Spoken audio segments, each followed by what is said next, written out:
গতকালকে সিলেট রোডে ইউনিক পরিবহন এবং একটা এসি গাড়ির মাধ্যমে যে সড়ক দুর্ঘটনাটা ঘটেছে, সেই দুর্ঘটনার উপরে আমি একটা কমেন্টস করছিলাম যে এটি সরকারি অনুমোদিত সড়ক দুর্ঘটনা।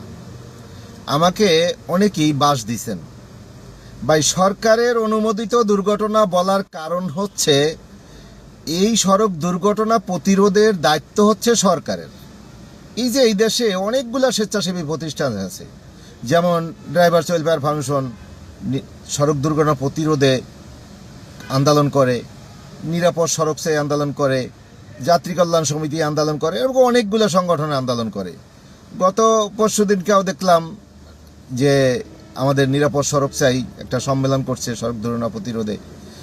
এই যে এরা যে চাচ্ছে সড়ক দুর্ঘটনা বিভিন্ন রকমের তারা বলছে, তাতে কিন্তু আপনারা দেখতেছেন যে আসলেই সড়ক দুর্ঘটনা কমানো সম্ভব। কিন্তু আসলে সরকার কি সেই ব্যবস্থাটা নেয় বলেন?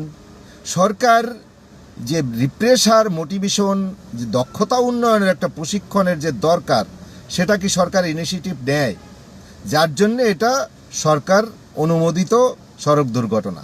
প্রত্যেকটা প্রতিষ্ঠানকে যদি সরকার আদেশ করেন যে আপনার প্রতিষ্ঠানে সড়ক দুর্ঘটনা কমাইতে হবে, এখন সরকার যদি মনে করে যে জাতীয়ভাবে সড়ক দুর্ঘটনা তারা কমাই আনবে, এই শুধু গপ্প দিয়া এই ধরনের এক মনে পুলিশকে ট্রেনিং দেওয়াচ্ছেন, ড্রাইভারদেরকে ওই যে ট্রেনিং দেওয়াচ্ছেন, যার কোনো অডিট নাই।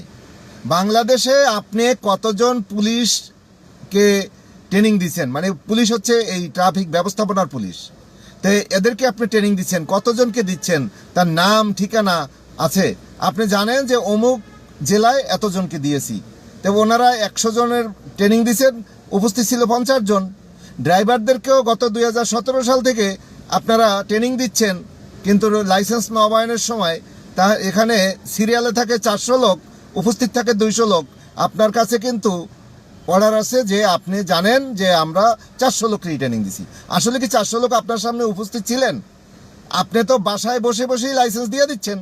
আমার ড্রাইভার তো আর ট্রেনিং সেন্টারে আসা দরকার নাই।